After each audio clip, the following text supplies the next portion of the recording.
Hello, ladies and gentlemen. Welcome back to the Welsh Esports League. It is week 2, which means it's our second play day.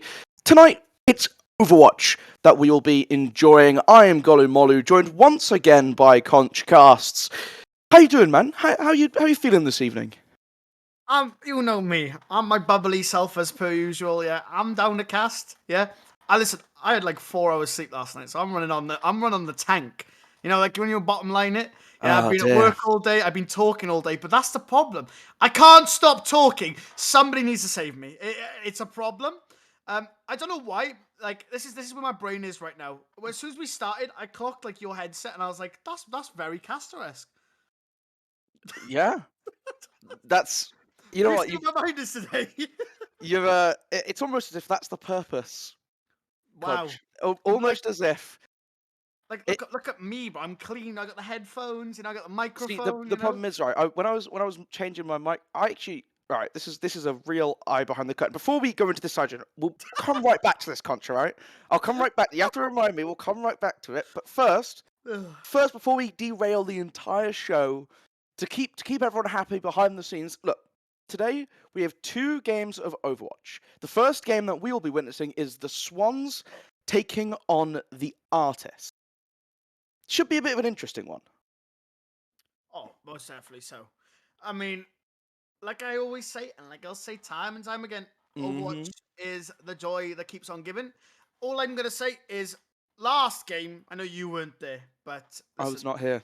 there's a man that I love truly deep in my heart, and that man is Reinhardt. And for for a whole map, they played both Reinhardt versus Reinhardt, and I was the happiest person I could have ever been. So all I'm gonna ask is, we see a little bit of Reinhardt. I'm glad because yes, Roadhog is gone. Well, he's not gone, but You he's not as can still one shot with Roadhog.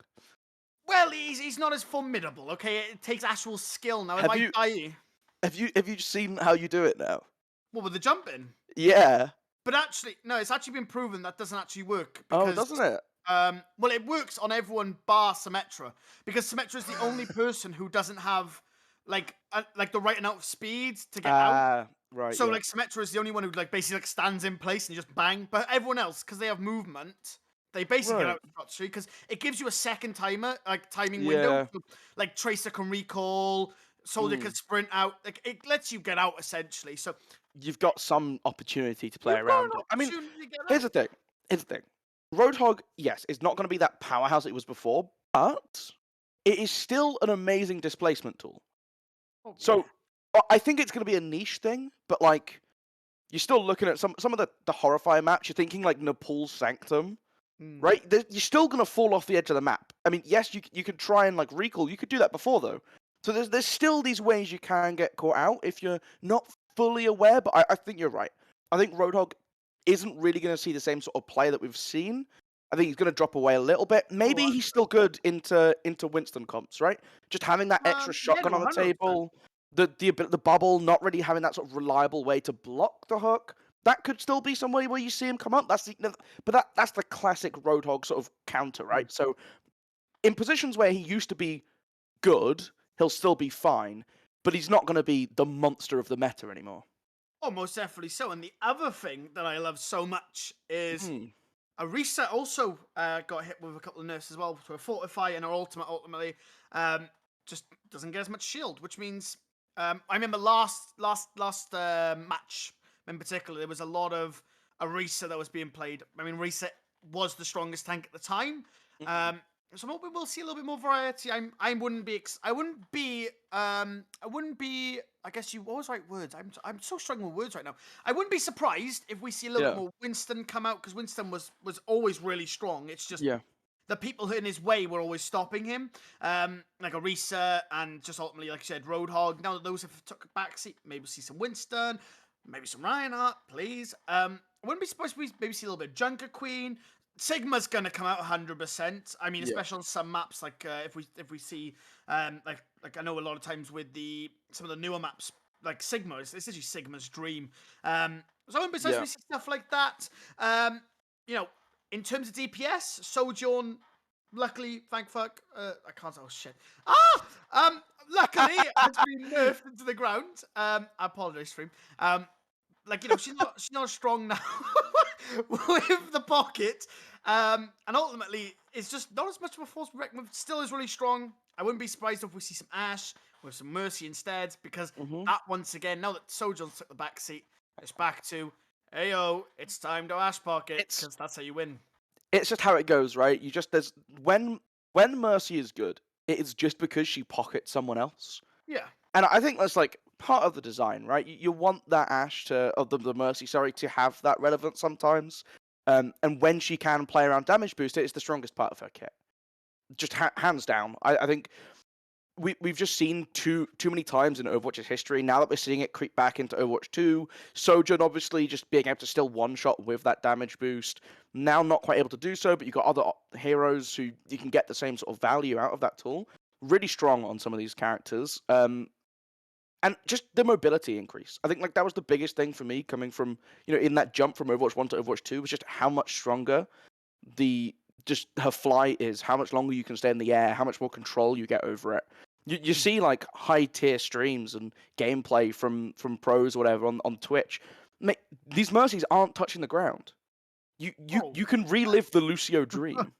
Quite literally. I mean, the one thing I will say, which is a bit unfortunate, I guess you could say, in terms of just Mercy in general, is that this is something the devs sort of touched on, was that Mercy was very OP. That's the reason she never felt anything, because they noticed as she climbs up through the ranks, the stronger and the higher win rate she gets. Now, the problem is that I don't understand why the devs go in with that knowledge, because ultimately the reason why she goes up is because Sojourn goes up, which means that ultimately she's just a carry tool. All Mercy is, she's a bot. I'm not, unfortunately, if you're a Mercy main, you are a bot that ultimately heals the team. I mean, you win games here that way. I can't discredit you, because I'm the one who's got to work for the win, where you're sat there like pocketing old McGee in the back, you know what I mean? But ultimately, Mercy is only strong because of the damage boost. You remove that, and Mercy becomes a nothing. She is a no one. Yeah, I think a lot of these characters that have a low floor, but then you have ways to make them have that ceiling, right? I think for Mercy, it is that flight, the ability for higher level Mercies to be nigh impossible to catch. You can't really play around like. It's not like you can jump a Mercy with a Tracer in the same sense that you can jump, say, as Zenyatta, right? Who's isolated sat by himself, because you fly away, you fly in the air, you can play it out of that range, and it's so difficult to capitalize on.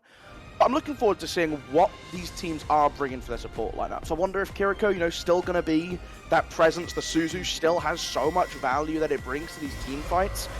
I think it should be good fun to see what these teams are ready for. Are we going to see more of that mirrored composition, just get to see who plays it better, or is one of these teams going to come out with a bit of a curveball?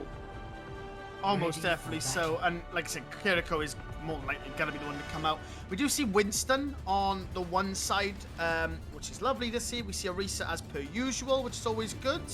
I mean, I'm just interested to see sort of these lineups of these comps. You sort of have from the side of blue, obviously you see sort of more of like a brawly type-esque thing with a little bit of a like a backline sort of harassment, whereas the right side have gone full dive, like it's time to roll type thing.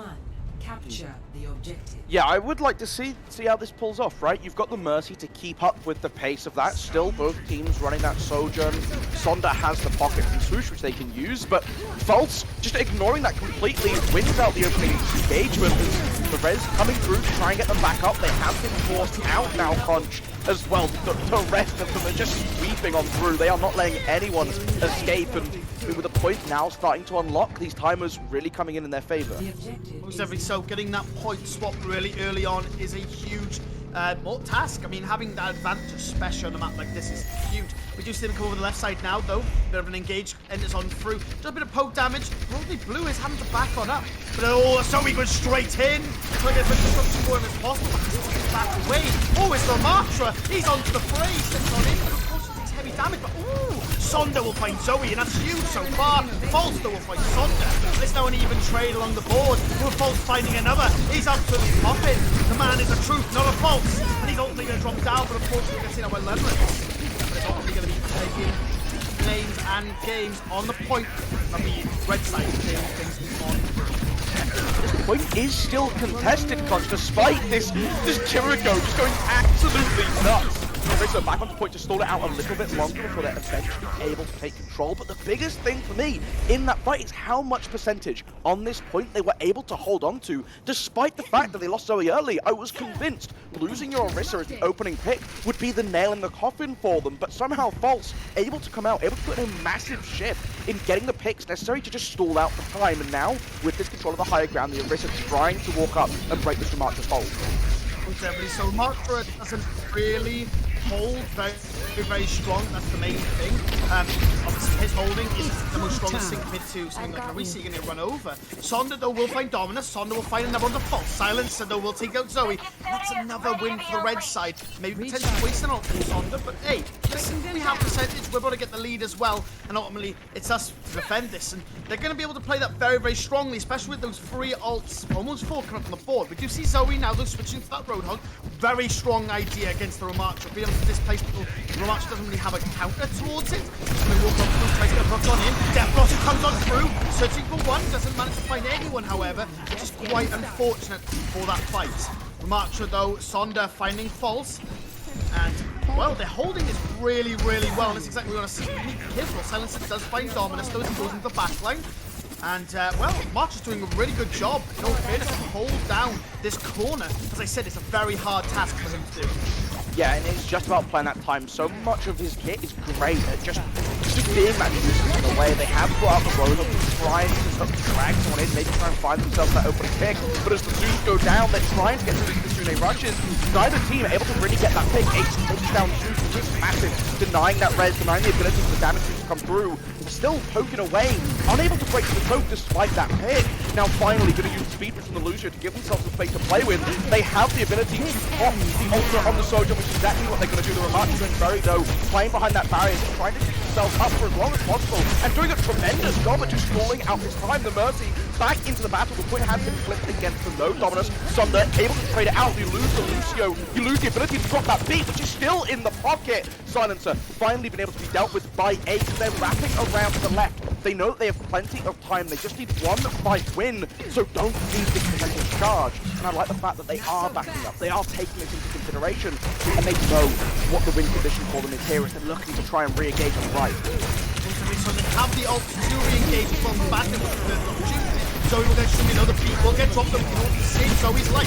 We'll the beat in the fight now, it means that those ults can come on through. Absolutely sound perfect. We do see Dominus though trying to stay alive, but unfortunately has one thing on Pulse, and I can't say that name, but I'll say Remarkra for now. We'll go on a rampage and we'll find 2, and they'll be able to find Zoe then. Sonda sealing the deal, Ace trying to collapse on through, we'll trigger that overtime, but Remarkra will force that, Ace off the point. Right now, Silence over huge Death Blossom, who will find another 2, and is still trying to get to contest as much as possible. Kiriko and False trying their best. Silence though will shut him down. Silence ultimately, and there'll be a retrade back on through, but doing the save to stall the point. Sorry, and he's ultimately just looking to last as long as possible. So he'll fourth the map, and it'll be the red side taking that round number 1. Well, that was a little bit hectic, especially some of those later fights. It looked like that initial hold was going to come through. It looked like they might be able to stabilize the point after they took it the first time around, but the Swans ultimately had their hold broken by Artists, and they got control. The change up to that Remark from Misaka was massive, and you can really see the value of the hero, what they can do to just can be a nuisance in these chokes. The ability to drop down that trap, to snare people in, to make it a lot harder to push on through. Did a great job at slowing out so much of that time. But the thing that I was most impressed by, Conch, was their just understanding of what the objective was, what their win condition is. Because I feel like that's something that, in a lot of games of Overwatch, you see teams forget to do. They knew they can play back, they can wait for this regroup and fight on the upper hand, and that's exactly what they did. She's now looking for this opening fight. Where are they going to try and set up? Looks like they're rotating out. They don't want to engage too close. That's a huge lead coming on through, and ultimately gets finished off by Sonda. That's a huge early pick. It means that, like, to be honest with you, they should just back on out. Blue side, they have them. I guess you need to consider the advantage in terms of the position, but unfortunately going to lose it slowly but surely. But Zoe does manage to get a refrag on through. Ace, though, will get taken out by Silence. Against to get traded off with a Tracer 1v1. Doesn't manage to win it, unfortunately. But both sides now have position on this point, but unfortunately it's looking like Blue have the more dominant side. As Red is slowly but surely backing off, allowing time for that Winston to come back on through. But he can't take too long, because as I say that, Zoe will fire on Silencer. silencer will fall, but it does win in Blue's favor. They seem to get out now and re-engage. But unfortunately, not quite sure what the Winston's plan is right here. He does go for a leap on in, does try and potentially get something on the go, but unfortunately has to only back away because it's fall to Fault, who's there, ready, aim, and fired. Up he is. Yeah, now you're looking at how do they set themselves up for this next fight. What is the plan coming through? You've got to wait for your tank to come back through. I don't know. It's going to be interesting to see, right? They're committing to having this Winston jump in, and there's no one there to really support it. There's no one there to really follow up and support, and it just means that, like you see there, they jump it in, they get chunked down, the rest of the team are waiting, looking at it once again. They're trying to figure it out, this time able to take that control early on with the Junker Queen to support it.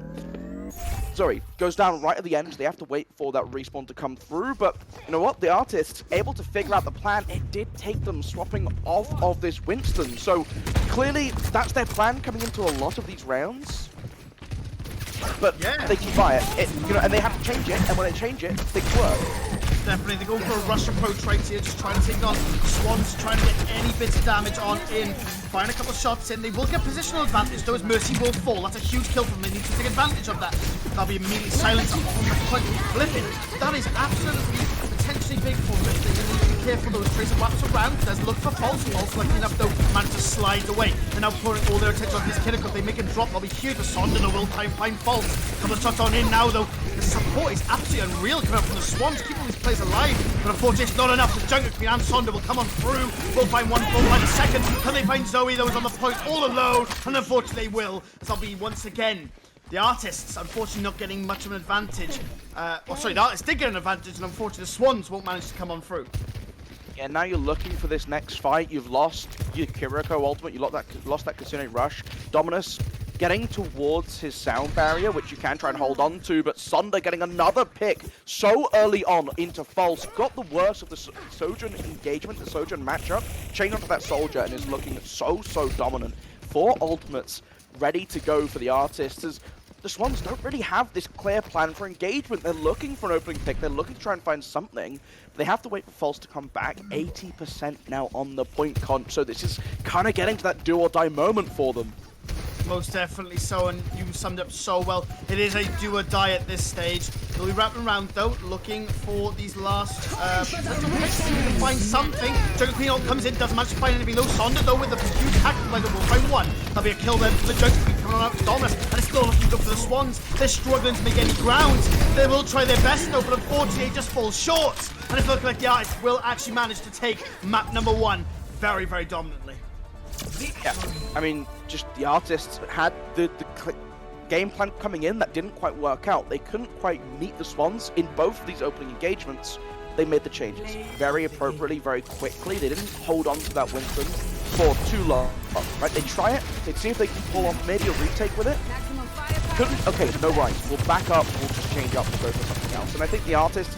This adaptation from them is really good to see, especially with how important it is in Overwatch. You can see Sonda just going a little bit big there at the end. And look, I just think, you know what, you're looking at how these games are being played out. I would like to see the Swans be more willing to change up their heroes. They didn't want to swap off of that Roadhog. Zoe felt very comfortable on it, wanted to hold on to it. I think realistically, your support lineup, you're good to kind of keep for most of the game. Tracer, Sojourn, a solid DPS combo. They're not getting the value out of their tank at the moment. Yeah, no, I mean, you summed up absolutely perfectly well. I mean, the positional advantage as well is, that was the interesting part, I think, ultimately by the Swans. They managed to take the positional advantage very quickly. They didn't waste time doing any of that. It was very much cut and dry. Let's take it, let's go. But then they had the positional advantage, and there wasn't a lot that came from it. Artists just ultimately knew how to rotate correctly, and ultimately just knew how to keep backing up and fight when they want to. At the end of the day, it's a bit like if you fight on your terms, you're 90% of the time going to win. If you fight on the enemy team's terms, you more likely aren't going to win. So ultimately, all artists are doing is they're falling back, saying, "Hey, Swans, listen, take as much space as you want, because we can tell you can't do much with it." So they take that space. Artists then fight on their turf. They fight when they want to, not when the Swans want to. And luckily enough, that's paying off very well for Ice. I think Swans just need to get more stuck in. They get the positional advantage fine. So, like, for example, they rush into that drum area on that last map. And then, obviously, it just needs to have another strike. There's no other striking opportunity. It's a bit like a snake, right? As soon as that lash is on, I know I love the snake analogies. As soon as that lash is on, boom, they go straight for it once again. That's what you just got to keep on doing, right? You just got to keep lashing at them. The instant you, like I said, you let them play and let essentially them run the course. Well, unfortunately, the course of history is going to be you, unfortunately, losing. Yeah, I think just the rotations coming through, the readiness of the artists is ultimately what's really setting them up here. It will be interesting to see where we go to next, right? I want to say it's the escort map, so you got a couple options. I think I don't know what I want to see here. I quite like a lot of these escort maps. I think they're all pretty good, and I think whatever we'll see, there's always these options for both teams and a couple different styles of play to come through. If the Swans want to keep that sort of dive going, the artists want to keep that dive going with the Winston, they want to try and bring that out again. You've got a little bit of high ground to play around with on Route 66 and these other maps, and I hope that's kind of something we get to see. I would like to see them commit to this dive and make it work. The big thing for me that didn't pay off for them was the Winston going in before the rest of the team was ready to follow through. Most definitely so. Like I said, when it comes to the Winston comps, you've got to be in, out, and in together ultimately. If one of you partially goes in, one of you partially stays out, you're only going to lose it. You know, like I said, it's all about dancing with the dive comp, which is why it was so intricate. You know, you dive in when you want to, you get out when you want to. The mobility is everything, and using that together as a unit is exactly what you need to do and exactly what you need to keep doing. Yeah, and so looking at this, you see in the Swans versus the Artists. We have swapped their sides over, so the Swans now on the red, the Artists on the blue. So how are they going to choose to set up their defenses first? This will give us the sort of better idea of what they have in mind. It's going to be that Reinhardt conch. You said you wanted to see it. I know what you really want is that the matchup. You want them to see them go head to head. But the rest of the team built around this is quite interesting. Sunder going for that Ashe. They're bringing Swoosh on the Mercy this time to give that damage boost to enable it. Is this a Symmetra being stuck as well? No way, that's troll, right? It's not where you bring some. Yeah, anyway, that's Tracer. Now, I mean, okay, I wouldn't say it's troll, right? I would say it's troll. It's definitely a little bit harder to get value out of those turrets on the beginning of this map with how open it is. If it was a Rhine 1v1, Symmetra, yes, no, that would have been fucking brilliant. But, oh God, I'm so bad, I'm so sorry. But ultimately, you don't know, do you? I actually have a problem. I apologize, everyone. But either way, we're going to see Reinhardt, and once again, he's my boy. Yes, I love him. So, the thing about Reinhardt is he's got to be aggressive at the right times. You get caught off guard wrongly, it's very bad for you. The other thing is Winston does pierce your barrier. So, that's the other thing you've also got to be careful because that barrier is such a life. We do some throw a couple of fixed play tricks, they're immediately just going to leave him alone, which is absolutely brilliant play. Leave him alone, go for the backline. But unfortunately, hasn't paid out as immediately as soon as they go on the backline, Silencer and the Reinhardt will immediately go in and take out this. That is exactly what you want to see happen. Oh my God, we've just seen a completely different team. The Artists have literally just gone, hold on a minute, what are we doing? Like, we're just gonna go in. They literally were like, you dive our backline, we'll literally take out all yours. And my God, that was what you call perfect Overwatch. That is lovely. You cannot write that any smoother than that. And you also can't write this in the book either. Sonder getting another kill on the false. And well, there'll be another shutdown and a huge delay of that time. It's still pretty early days yet, but well, every second counts, that's for sure. Yeah, the big thing with that dive attempt was just you have Baptiste, right? You can drop the lamp. You're not going to be dying. You can play to stall out for as much time as you want. Reinhardt just more than happy to run through your backline to try and take the fight to you, and Silence doing a great job. But here we go again, trying to come to the tunnel underneath. They managed to flip around. The cart isn't moving though, and that's the important thing to remember. Yes, you win this fight, you've got to get back to it. Looking for that pulse bomb though, Conch. Oh, if they land that pulse, it's going to be huge. The Turbo huge, Sonder will go in, a huge slam comes on through. We'll find a few. Sonder though, and Silence though, absolutely cleaning the game up here, one by one, taking aim, taking names. And well, they're so strong at holding this. And wow, I mean, this is absolutely potentially huge. Now, one thing we got to remember is Linrax right now currently has that Baptiste wall, that window I should say, sorry. If he plays that right, that could be absolutely huge, not only to keep his team up alive, but potentially pick off 1 or 2 players. It looks like, though, the approach is going to be try and force them back, which the artists have gone once again. Let them have the space. Immediate charge on Indo. Linrax needs to be careful. Linrax will fall. That's no ult from him. Gwyn, though, will be the one to seize up that opportunity. But immediately as I see that, Sonda will get the kill, straight onto False. False will get fires, unfortunately. Not enough for Silencer. Not enough damage done from him. Ace, though, will find Swoosh, and a Swoosh in motion will come on through. Ultimately, a huge TP from that Kiriko to save the Mercy's life. And right now, they're just trying to pressure these last remaining players. But oh my god, it's a sneaky little Reinhardt play. He's awaiting. The real question is, though, is how much value is he exactly going to get? If he can get into the back lane right here, this could be huge, but ultimately he's going to get forced out. This is huge, heavy fire. Window immediately pops the ult. Linrax will fall once again. That's not what you want to see. But lucky enough, he does get off Window, but in a very unfortunate position.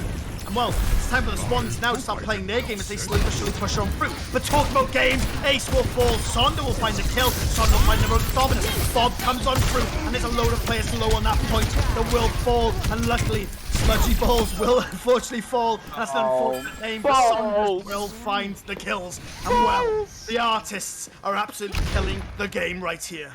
They were duking back and forth, Conch. They were on the roof. 30 seconds. Right, you got the Sojourn taking on the Ashe, dueling it out. The bubble gets popped. He's out of ammo. He's reloading. What does False do? He backs up. He walks backwards into the Bob. He's 1 HP, which gets taken down. That is unfortunate. But again, I don't know how the artists are pulling off these retakes. They are so staggered. They are walking in and just taking 1v1 engagements. They're finding a pick here, they're finding a pick there, and stalling it out. And look how far the cart moved throughout that entire fiasco. There were too many times where there was no one from the Swans standing on it. And now the Reinhardt on the high ground has the ability to drop, and Shatter doesn't quite get the impact they want to be able to get back towards the cart. False gets everything they were looking for and more. The rest of the backline, but they still know exactly where they are. Takes down Swoosh. Ace gets Isaka as well. Okay, well, it's overtime, and you've been sent back to the spawn room. Swans finally able to find that breaking point, finally able to get consistent momentum with that payload. That's what you want. You want False to come on through.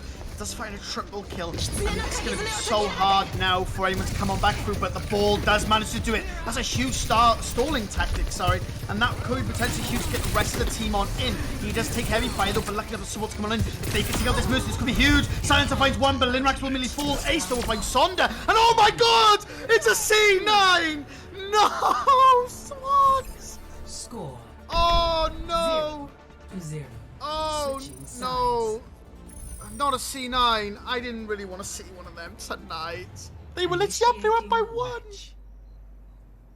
Oh, there's no words. There is no words to describe what I have just watched. No! Just keep one on cart, man, please. Mate, that honestly, I guarantee if Swans had pushed that through, they would have the better comp coming into the next bit with that Winston. They could have easily pushed it on through, potentially got to the third bit, and we would have seen a much more better angle for them. But now I just feel like it's just going to roll on through ultimately. I mean, is there going to be much in their way at this point? I mean, there's not very far to push it. Now, that's not to say Swans won't put up a fight, but, well, if you're the artist at this point, being such a dominant defense, you're probably going to be able to make that. I mean, that's just devastating, man, honestly. Nobody ever likes seeing them. Okay, here's the dangerous thing now, right? When you're looking at the way of the artists, you've got 2 options. Right, the first is you just play a very strong attack. You just go straight for that team fight. You look for the fight early on. You win out the fight, you get that payload moving. Your second option is kind of what looks to me like they're going for here. They're going for this sort of more pick style of composition. You've got the Widowmaker. You've got the Doom and the Genji who can go in, facilitated by that Kiriko. So you're ready to just try and grab that opening pick, which gives you the advantage to continue to snowball. The thing for me is make sure you have someone on that point. Looks like it's going to be the Kiriko doing that job. Give the Widow this space to play with, and the Doom and the Genji going in just force this defense to play so far back. You can see them hugging for cover. They don't want to expose themselves, and look how far this cart gets moved through. They're all stuck behind this building as the Doom goes in.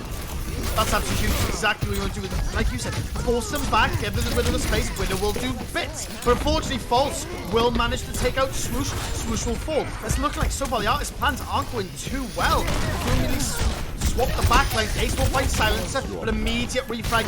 Ooh, a double from onto Smuggy Balls and Dominus. I hate saying that name so bad.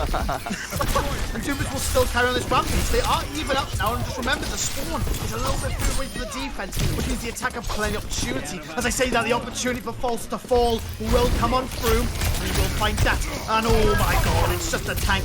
I didn't find out her name, Saka. I'm just going to say Saka at this point. But Saka will go in, will almost manage to take out that Winston. Win almost falling. Still got plenty of time to retake as they did fall back and play a little bit safe towards the end there, which is the main thing, ultimately. It looks like now that the Winston's going to come back on through, trying to launch out that new Tesla cannon. Oh my god, I'm trying to think of all the different words right now. Just going in and the huge blade will come on through. Sonda will find one. Can he find another? Unfortunately, he doesn't manage to. Ace still immediately has back, finding one. Pulse comes on through, but doesn't match. But unfortunately, False will get a res on, or Dominus will get a res on the False. Sorry, Sonda will immediately clean up Ace. Still looking like a back and forth battle right now, but oh my god, Sonda! He finds himself a triple. He's looking for more. Can he find it? No, Win managed to kill Swoosh. A huge save there from Smitty Balls, but unfortunately, it's not going to look good for him. Win will immediately go into the rage though. Will start to find them. He will go forward Silencer. Win now is on the point, trying to be primal rage, trying to contest this point, trying to stay alive. Dominus will immediately fall on straight in. Will try and contest as long as possible as well. Win though will ultimately fall. Yeah, he does. Got the Kitsune Rush coming on through from the Artist, means they get that empowered speed. And unfortunately, it's not looking all too hot for the Swans. The res comes on through onto Linrat. All shots fired, and all aims are getting taken, and all the names are being claimed. Saka will fall, Linrat will fall. Oh, sorry, we'll get a kill, sorry. Same with Saka. God, I'm out of it today. Ace, though, will fall. Skinny Balls once again falling. This contest battle back and forth. Unfortunately, it's looking like once again Artist just back and forth. But unfortunately, Artist will get the better of them, and Artist will win round and map number 2.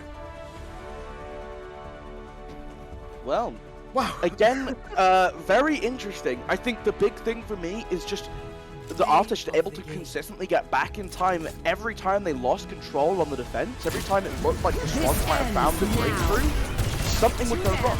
Someone would walk back up, find an opening pick, and I think that's a big advantage when you have these heavy pick compositions. You can really play strongly around that to try and support it, to try and build it up. And I mean, for me, they just did the perfect job.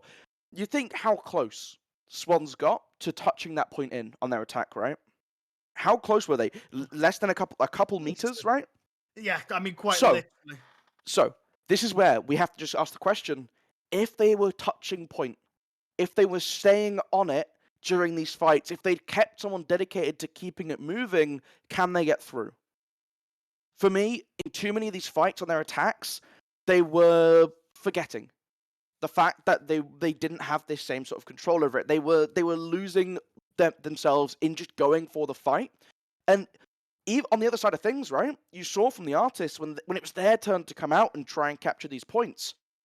In how many of these engagements did they have someone just sat on payload, not really partaking in the fight? If anyone came down to them, they'd get involved, but they weren't overextended. They weren't chasing down kills or damage or any of that, right? Oftentimes it was the Kiriko. You could just throw out some heals while standing on point, throw out the occasional kunai and Suzu. Look, they got so much free space because of the pressure that was being implied by their composition, the Widow forcing them to play back. Just a great understanding from the Artists of what their objectives, and again, their win conditions. They know what they need to do to win, and they do it so well. I mean, you just summarized it absolutely perfect. The space is everything. Once again, I said this going into our first map with Busan. The Artists are so good at adapting and using that space to their advantage. The first thing we saw was quite literally them give away what I would argue to be the best space on maps. But they do it in such a way that as soon as they let go of that space, they've got a plan. They're ready. They're taking names. They're taking names. And I keep on saying, because that's literally the best way I can describe the Artists right now. I mean, they are quite literally not going for a draw at any point today. Unlike what their name says, they're going to paint us a beautiful picture of an Artist win, which right now is looking ever so prevalent to do. Swans now, as you keep saying, they have a lot of these skills. They have what I would call, potential. But unfortunately, it's just not looking strong enough. I mean, they woke up towards that second game a lot more compared to what we saw in that first game. But like you said, it's silly mistakes, it's small mistakes that Artis are so good at capitalizing on that if you let them run around with it, my God, are they going to run you around the place? Yeah, it's going to be interesting to see as we're entering our next map, New Queen Street. This should be an interesting one. I think there's a lot of discussion around push maps, right? General's people opinion on them. I have to say, Esperanza is my favorite of all the push maps. I think that's the one that generally has the best feel to it. New Queen Street can be very streaky. If you get that initial control, you can really start to snowball these leads, and then later in the game, I would say it's probably the hardest map to re-push back against. It's definitely difficult to call between it and Colosseo, but trying to push up these last hills towards the end to try and make up lost ground feels quite hard here, and it's because you're just constantly fighting up against this high ground advantage that the defense has, where they're just able to whittle away at you. And we saw on our opening map, on Control, that it was the Swans constantly getting the advantage in the opening engagement before the artists regrouped and reset themselves up. Isaka not going to be starting on the Winston, instead going straight for that Junker Queen. And they've also got Sunder on the Torbjorn, so clearly a plan here. I'm really excited to see how this works out, but a lot of early space being taken by the Swans. That's exactly what you want to do, is space is everything. Like we keep going on about Overwatch is the game of space, so getting it nice and early is always beautiful. I'll be silenced though, me getting killed, but a decent refrag from Ace on the swoosh. Not what you want when you first get an opening pick, but hey, this is not a loss or a win. But as I say that, a win will come on through from Silencer. And this is the thing that's really annoying me right now, is that we say Swans have the advantage in terms of positioning, they have the advantage in terms of space, and then, where does it go? They just lose the fight. I'm really struggling to understand what is going wrong ultimately. I think they're getting a little bit too overcomplacent with the space they have. They have an advantage, they just lose it so quick. But they say that False will gain them another advantage. Silence will get taken out. But there'll be balls swinging on through. And away, it's now moving in the Swans' direction, which is exactly what we want to do. Lucky enough to go too fast. Saka needs to be a little bit careful though. Look, potentially get caught out. We know that great survivability, as long as you keep landing those bleeding effects on the players, they'll keep it healing. That's exactly what they need to do. Of course, you're wasting your axe like that. That's going to be the best thing to do. But throwing that knife out and then recalling definitely will keep that HP alive. Yeah, now just looking to see what the cleanup on the side of the artist is, able to chase down and get these final picks.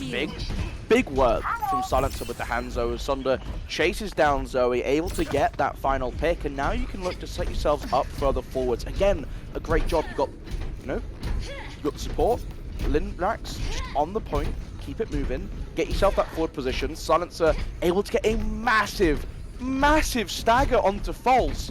This is going to make it basically impossible to get a good contest for this point, for the capture coming through. You're going to try and take this fight 4v5. Never mind, Silencer doesn't respect the pressure, doesn't fall back in time. They've been able to cut it shy just before it reaches the point. That's tremendous work from the side of Swans. And now the cleanup's coming through, the engagement's going on. You've got the Junker Queen just stuck in the middle, put in front of him in space. The ultimate comes off too late in, despite getting the hammer kill off to a great start. And now the Swans. Silencer getting caught off, giving that momentum swing back where you're going to have False back before you are for the fight. I mean, look, you get that pick, please fall back with the rest of the team. You can help support against this dive. I didn't think they'd be able to pull off the 4 versus 5, but he gifted them that pick. I mean, that's exactly what you want to do. You don't have to give them off.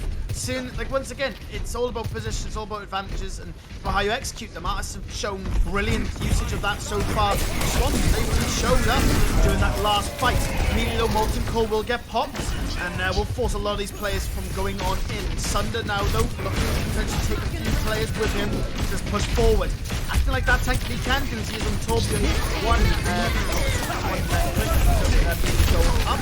And that's what we'll do. Linrax, though, will find one, but of course, starting up from the side of Swans. Dominus will find Sunder, and it's all up now to the tank and Kiriko. Of course, they have to back. Heavy fire is being shot their way. Pushing on through now, though. And oh! Well done to Saka, as he does find Pulse, and it's now all pressure onto this site.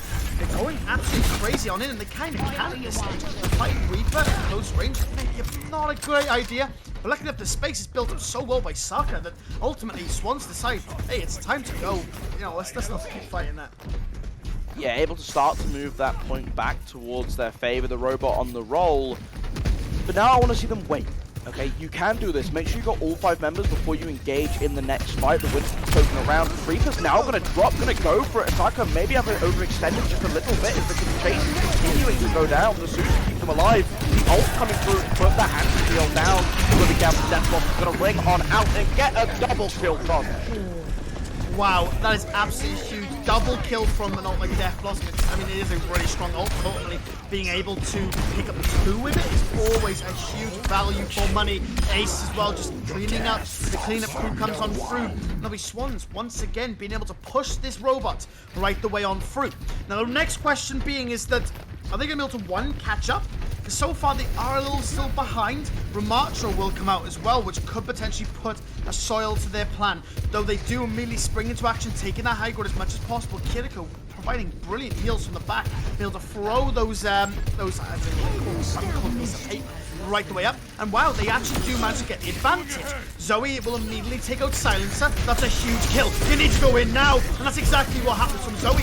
Immediately striking on that turret. The Remark's all stuck on his own. Immediately goes into Rampage. And now they're back off from the Swans. A brilliant call, but maybe a little bit preemptively. I think they kept on fighting. But as I say that, Sonda will find 1. Will find a 2nd. That's a double kill. And ultimately now it's going to swing back in the favor of Ice. But once again, they need to win another fight because yes, they may have won that, but they used an ult there, and well, now they've got to reclaim not only the ground that obviously the Swans took from them, but also being able to push it right the way through to their side as well.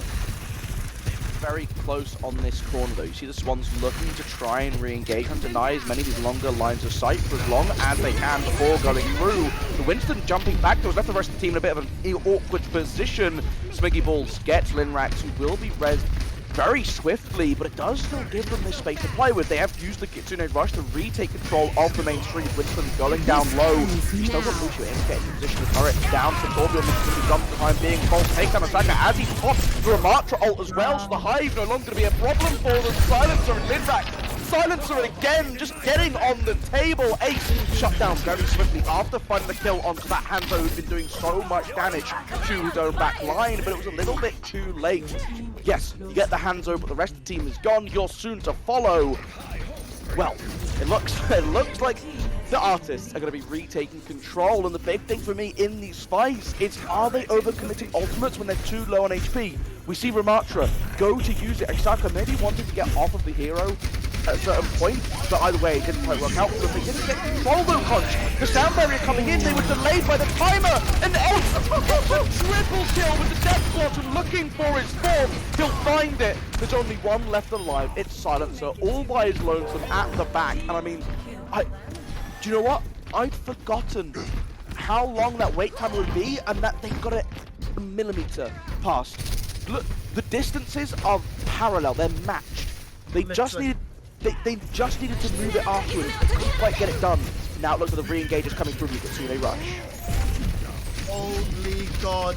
This is so huge. Ace comes on through. We'll find Swoosh. Ace is just clearing up shop. He finds a 2nd. Can he find a third? Immediately launches into action. But as I say that, the back line will fall for Ace. And it'll be Saka. Ooh, a reset. Will manage to find 3. Can they shut down those ever-presence from Ace? Ace immediately springs into action. Doesn't manage to find anyone else though. And wow, this switch to a reset is really showing to be playing up to the part. And well, ultimately now they're going to gain a little bit of space, but once again, it's just this repeat cycle. And this is why Push is such one of those maps that not a lot of people like, is because ultimately you win the fight, you've got to win a 2nd in order to get any ground. Yeah, I think this is another thing as well, is that realistically the 50 health change to Orisa I don't think is enough to actually remove her from being. I don't think that's the problem, right? You've still got so much healing coming through. Look how much gets done during that Suzu, but still able to pull the rest of the team just a little bit too far back in the end. There's no support, you take all that chunk and, well, you said it before, right? The big thing here is that the artists have to try and find a way to break these holds, and despite getting a couple kills towards the backside of the fight, neither of these teams can break the deadlock, and now the Swans able to get back so much quicker, right? The initial fight that they lost being drawn out so much longer means that the amount of space that the artists were able to capture when they pushed is a lot higher, but again, they're still touching every time they get back to the point. The Soldier ult coming through means you've got to just give a little bit of respect to the space that Pulse can play on now. Is walking straight up into him, the swing coming through the Orisa isn't going to be the ult to try and drag them in. They're going to drop it in, the Pulse bomb not quite landing on the target, though no one's going down for the time being. The attack just swapped on sides, Ace just focusing down this Orisa throughout the whole engagement. It's Pulse just getting pummeled in the backline. The Tracer so difficult to deal with, Silence just being an absolute nuisance. You can't lock him down. Despite everything going on, the Swans still able to make the rest of that attack work. They have control and are now pushing the robot. They now comfortably have the lead. They have the short respawns. This is just too tight. Actually, so I mean, this is just back and forth. But ultimately, Swans have that lead. They do. Artists keep managing to win at each fight. The first fight that breaks out, and ultimately Swans will win it back, and we'll just start to push that robot again. It's hard for the artists to just keep winning those fights because ultimately they're investing ults in order to do so. Ace will drop down into the backline. We're going to immediately up. Kitsune Rush will come out. So much pressure is being applied by Zoe, but Zoe has to back it up. Ooh, Ramatra's going in. He's just punching through the rampage. Just find one, Sonda will find another. And once again, does this fight really matter? Because this is all that's happening over and over and over again for the artists. They take this fight, there's another fight that breaks out, they lose it, and it's like, oh well, whatever, we can't do anything. And now we enter into overtime. Now is the critical time to be able to win this next fight. You lose this, this is absolutely game breaking. And we've only one out on the board against 3. Oh my god, that's not looking good for you artists. You need to get a move on. And taking space right now is exactly what you need to have happen. Mercy needs to pop the Valk as soon as possible, not to get taken out too early on. And looks like that's exactly what's going to break on through. The beat comes on through, an immediate strike comes on in. Ace with his Death Blossom. Unfortunately, there's a man surviving him, but March just blocking all that damage from Portugal fall. And that's not a good start. And that's unfortunately Ice having to back away. Swoosh though will get a res. This could be it. This could be the change that they need. Immediately goes to Rampage. Silent will find one. Sucker will find Ace. It's going to keep collapsing. The remote shot will come through. It's going to slowly but surely start to take on damage on through. And ultimately, are they going to be able to stay on through? Silence will really need to fight Dominus. Couple of shots on in. He has the pulse bomb to potentially seal a deal onto a kill. Don't throw it at Lucio though. You need to save it for potential fight later on. That power load is coming on through. False will find one of the swoosh. Dominus though is going to be able to contest. Pushes on through. False will find 2. It could be huge for him. He needs to stay alive. And he just about managed to do so. But unfortunately, the pulse will find him. Ace will find 1. Ace will find a second. Can he find a third? No, he's Smiggy balls to do so. And it's the Swans who will take map number 3 just to stay alive.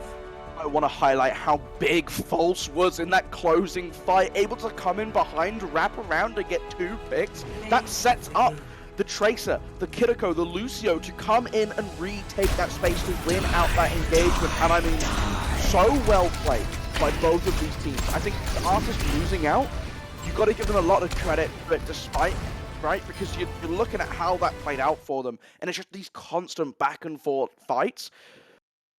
I don't know. I think that was a great demonstration of on both sides of things, the pain and joy that comes with push maps, Scunch. Oh yeah. I mean, that, if I'm going to be honest with you, that is the best push I think we've seen so far. We've only seen 2 push, but you know, usually push is a daunting, struggling task. We saw artists immediately take the lead. We thought, hey, you know what, this is going to be it. Artists, sorry, not aces. Artists are going to seal the deal. They're going to be able to run away from it. Ace then awakens. Swans comes on through. As I said, Swans kept losing that first fight. Artists kept winning it. But ultimately, they couldn't win that second fight because they had to invest in order to win that first one. Which ultimately means when they clash once again, Swans have the advantage. And then, wow, what an overtime situation to be in. Immediate fight back. So much pushing back and forth from both sides. But ultimately, Swans coming out on top. I mean, I couldn't write that. I generally thought as soon as we saw the Ramatra get raised back on through, his ult getting popped, I thought, hey, listen, artists, congratulations. You deserve that win. But here we are, going on to map number 4. Holy God, who would have thought? So I'm with you on that one. The Ramatra ult coming through the hive just to whittle away at anyone standing around that point, but able to fight back through it, able to retake it, and now you're looking at a map like King's Row. This is going to be interesting. You see Zoe staying in the lineup this time. That's one thing that I think we haven't properly highlighted for everyone, right? Map number 1 and map number 3, you've had Zoe coming in. Map number 2 on Route 66 is where we saw Gwyn. That's where we saw that Winston play from them. Zoe coming back into the lineup, still being able to play the Winston. It's interesting that that change-up was made because, to me, if you have a change-up in your lineup, especially in the tank position, it would be to suggest comfort of heroes. We've kind of seen them play similar heroes. So I'm not fully sure what the purpose of that is. Maybe it's a game mode thing, maybe it's a comms thing. But I don't know, it's something to keep in mind.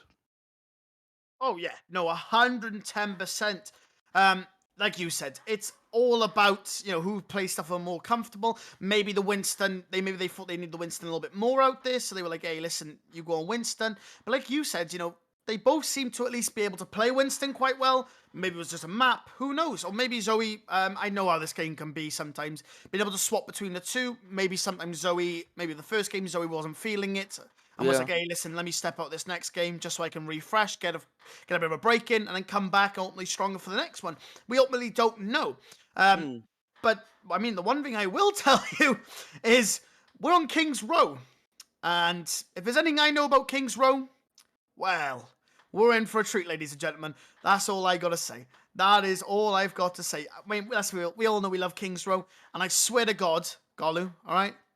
Don't you dare tell me that King's Row is a bad map like that other cast I had last week.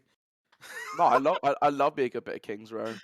Exactly. Yeah, no, I got told last week that King's Row is one of the worst maps. And everyone hated him. Rightfully so, because King's Row is an absolute beaut.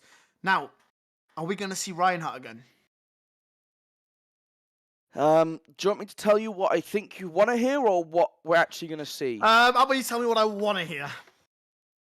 Okay, let me prepare myself to lie to you. All right, here we go. All right, I'm ready. Just adjusting the headphone. All right, cool. Oh, hey, Conch. How you doing today? Yeah, I'm alright, bro. How was yourself? Yeah, I'm doing very well. Hey, do you know what's really interesting about this game that we're about to see on King's Row? What's gonna happen, man? I think we'll see Reinhardt. I don't think that the heroes that are good into Reinhardt are really being played at the moment. It's not like he'd get completely abused and curb stomped, and it's going to be really interesting to see how these teams are effectively able to use a hero whose kit fundamentally isn't really working with the game that Overwatch 2 is played at the moment. I just think, you know, that they're going to have an excellent showing. You know what I think? What do you think? I think you are wrong, because we're going to see some Reinhardt, baby. Yes, they're just slowing me down. Yes! I love you, Saka. What a power play. Ultimately, okay? Let's be real. Who doesn't love a bit of Reinhardt? Reinhardt is the man, the GOAT, the one and only. Holy God, I am so glad. If they stick it, this is going to be brilliant. I can't, there's no words to describe how gassed I am going to be. We need Reinhardt, yes! They're going to stick the Reinhardt, yes! See, I have to, okay? It's not an Overwatch cast if I don't do my Reinhardt impression. And what you got to hear today, ladies and gentlemen. So, you know, enjoy it, eh? Enjoy it. 5. Well, 4, they are running the 3, Reinhardt. They have the space that it will create. Give Sonder on this Widowmaker. You know, this is the classic thing. You pick the Widowmaker, you look for an early pick. But good respect coming out from the artist to just stand back and play around this choke. But with the Winston being played, it gives a lot of space for Sonder to take up, and you can see the Reinhardt starting to walk up aggressively. They didn't even know. They didn't know Baptiste's been jumped, but instantly chunking out the Reaper gives them a little bit of space to play with, able to get on towards that point. The lamp shot down by False, though. I mean, they have to be a little bit careful while they wait for that cooldown to come off. The wall will be the sign for engagement, though. You're seeing double jump over the top. False taking out Silencer, such a huge early start. The real question is, though, is what is next on the table? It's a melee strike into action. False will take out another. Sonder will get a huge kill, and it's another kill coming out from Ace onto Linrax. Wow. Once again, it's just looking absolutely huge from both sides, but ultimately looking so good for Artists. They're just in a power play. Yeah, great job to disengage, wait out some of these key cooldowns, wait for Lamp to be gone, and then to go back in again. Once again, just using this hotel to give them the cover away from the Widowmaker as they're going to go on in, get chunked very low as Silence is the first to drop on that. There, you remove the tool, the window coming through. But Linrax nets him the double kill, and with control of this point, with the way that it's set up, the res coming through to bring the May back into the battle, that having to wait. Again, a triple kill for Linrax. He's just a monster on this map. He keeps himself and his team alive throughout the entire engagement. The cooldown usage was superb. And while that's going on, you have this brawl potential with the Reinhardt, with the Mei, where you can really outlast, just out-sustain your opponent. The attrition, brilliant to see from the Swans. An excellent way to take this first point. And I love seeing what they're doing now, Conch, right? Look how far forward they are progressing. Look how far forward they're trying to make this space theirs. It's going to make it very difficult for the artist to deny any of this movement of the payload up to the first corner. And if you get stuck too early on King's Row's second point, it becomes very difficult to break. They're not overextending, they're able to get the pick onto Ace before hammering in, and it is a sweep. Oh my god, don't ever diss my boy! Come on! Oh my god, he comes on in, he finds the biggest shatter I think we've seen so far. I mean, wow. How inspirational. That's the only word for that clip. That was inspirational. Clip that, put that on Twitter, enjoy your life. But my god, they're making this Reinhardt work very, very well. Normally putting this Mei on the payload, I don't know if that's the best exact person to put on it, as that wall could come in clutch to block off the Winston from the leaps. But normally, hey, listen, it's working out for them. They're doing job. They're doing their well. They're doing their jobs well. That's exactly what you need. We do see now Sonder to immediately pop off his ult. The artist shots in. Zoe will find Swoosh though. Sonder immediately answers back. Kitsune Rush comes on through from the Swans. Dominus though will find that Baptiste. Ace though immediately comes in. Couple shots in. Ooh, just won't live from the Kitsune. And ooh, couple shots on in now, but unfortunately no one will fall. False is going to try his absolute best, but Sonder gets the better of him. Smiggy Balls will find Sonder with an immediate refrag. Ace though to seal the deal will find Linrax. And well, it's just another day, another dollar for the Swans to try and hold this one out. Well, now looking to try and tax themselves back to this point, able to break that momentum eventually, but they made it a good distance without really having to take a fair fight since capturing first. I think that's one of the advantages of playing so far forward, having this really strong start. Breaking down the wall to try and give themselves space to escape. It is a little bit difficult to catch any of these members of the attack out. The pop coming through from False onto Sonder though, met with the Blizzard to try and buy them time, able to get the res off. The beat will come through as well, which means the Swans can collapse. Ace will find one. Can he find a second though? And that'll be none other than the Mei falling. It's all up to Ace now as he immediately charges forward with the Winston. And hey, it's the cleanup crew. They're washing the dishes. And ultimately, they're washing the artists back to the spawn. And wow, the aggression that plays coming on through from none other than the Swans is absolutely outrageous to see right now. Once again, you know, we saw it map 1, they were sort of there. Map 2, they started to wake up. Map 3, they showed it all. And now, once again, they're showing us once again what it means to be a Swan. And normally, though, Ice do have that hammer down, which last time did net them that win. It's that barrier, unfortunately, can't quite cover unless you're smart with it. Now, playing Disperse, probably the best idea that's going to come out from them, but the beat does. The slam will come on through. We'll find one back on through. Heavy damage is it. Sonder will find one, and so will Saka through the wall. That is absolutely huge. Couple shots in now. Silence though on that Reaper. Unfortunately, the fourth mid will throw, and will find one. Can they ultimately find False? Sorry, who's now on the high ground? A chase down from Linrack. Sonder as well will find False. And well, it's anybody's game still, but unfortunately, the artists will manage to capture that second point. Yeah, they're just keeping it going, and again, looking for these early picks, this early damage. They're doing a great job of playing around this space. They have swapped off of that Reinhardt now, playing for the Winston, playing for the ability to either dive on in or counter-dive the Mei going away with it, right? So, to this very sort of standard comp that we saw a lot towards the tail end of the Overwatch League season. The Mercy Flame for Swoosh though is fight going on. Zoe very low on HP. Dominus going to be going down first. I'm not really sure how this is unfolding, right? They're just all penned up next to Saka, who's willing to jump on in. Barrier gets kept alive time and time again. And this high ground, we're seeing Thunder on a Bartcross whittling away and taking the head of anyone who peeks out with Dominus.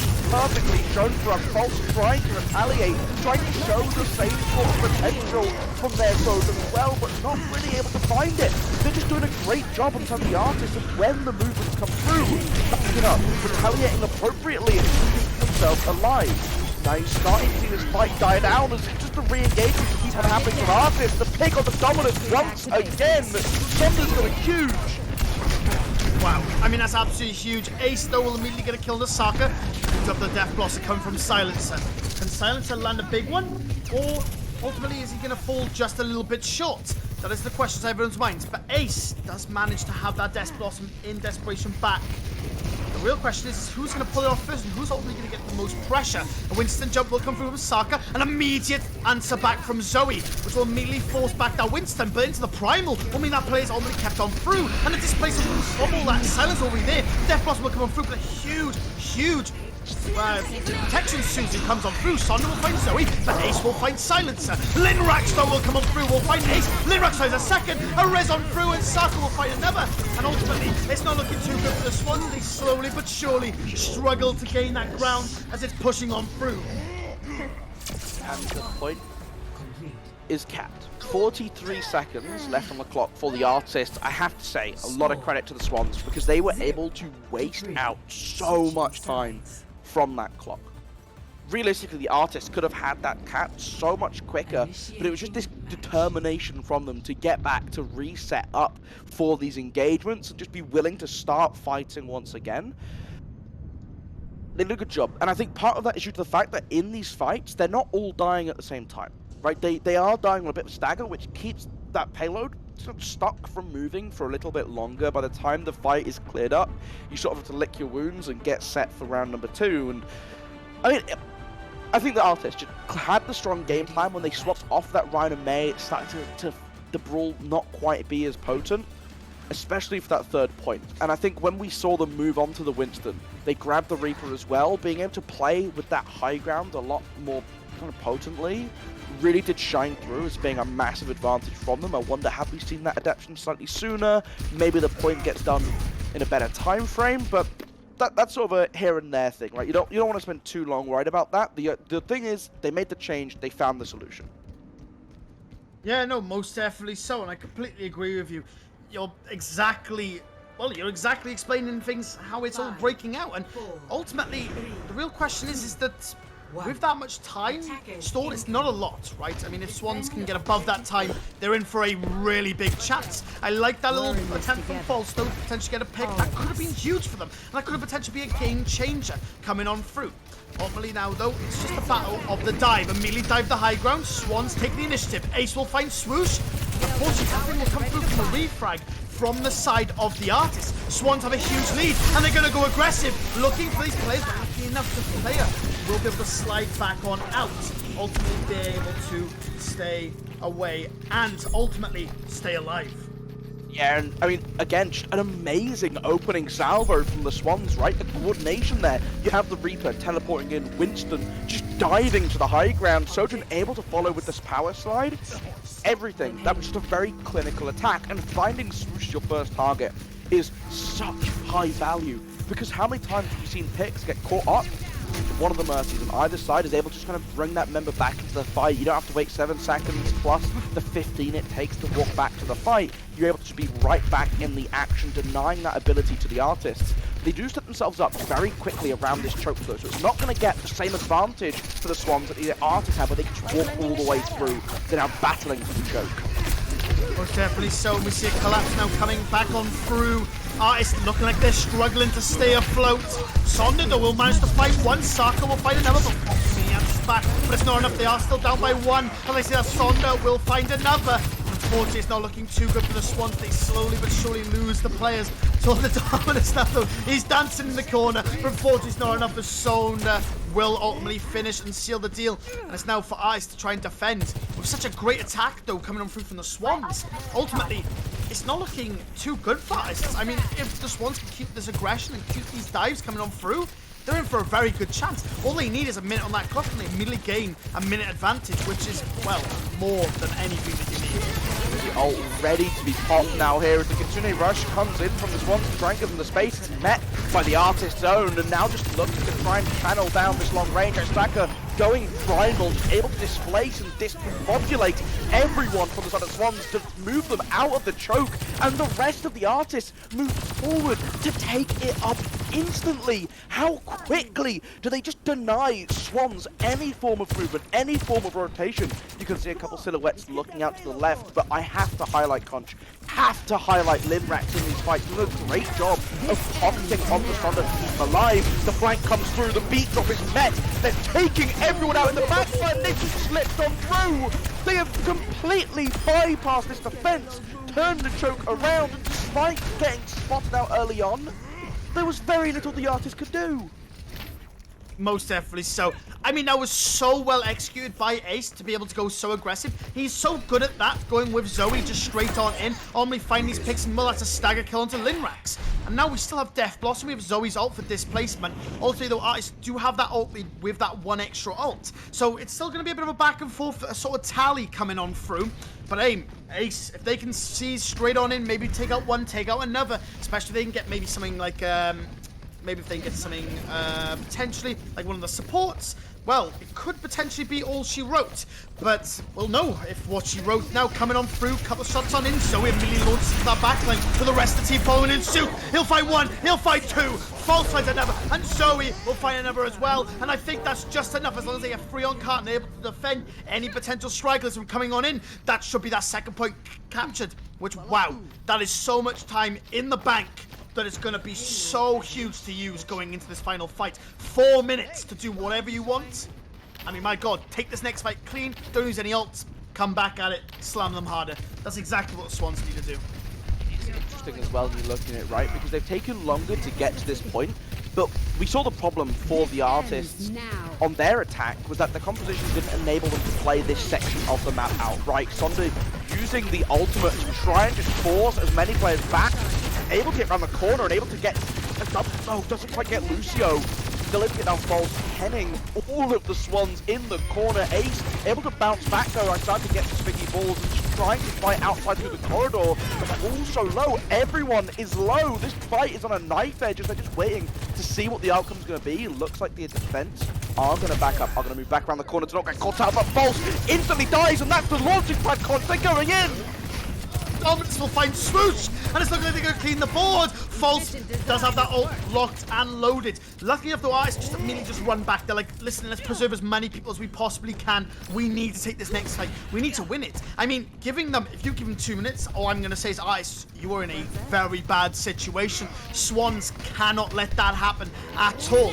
As you know, so the artists can't let that happen at all. Swans would absolutely adore that right now. Kitsune Rush comes up through the beacon, drop to keep up Swans, and they'll immediately strike into that backline. They're doing such a good job at that. They're so good at just immediately going in, assassinating it. But us managed just to stabilize just in time. But hey, listen, the Swans are ready. They're primed and loaded.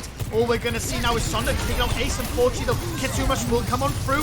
So we will immediately trade out, though, taking out Silencer, which means that's a Reaper for the Reaper, which is pretty good, which means your tanks now can live basically rent-free. But as I say that, Dominus won't be able to, as Sonda will fight him. Couple shots on through.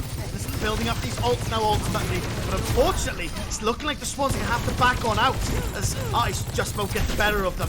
With Sonda with that ult on the climb, Silencer also. 3 ults coming on from the side of Swans. It's still anybody's game, but Swans do have that ult lead, and they've been doing so well with the ults they've been given. Disrupting.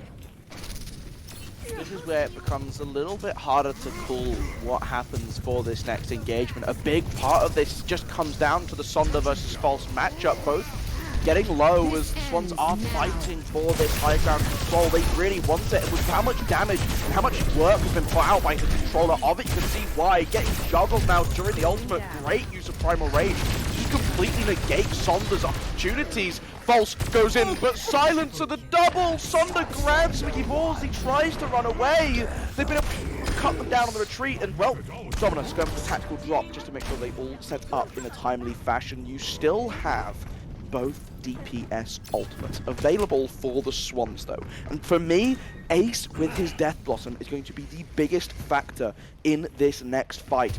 20 seconds before you lose the time advantage in the bank to the artists.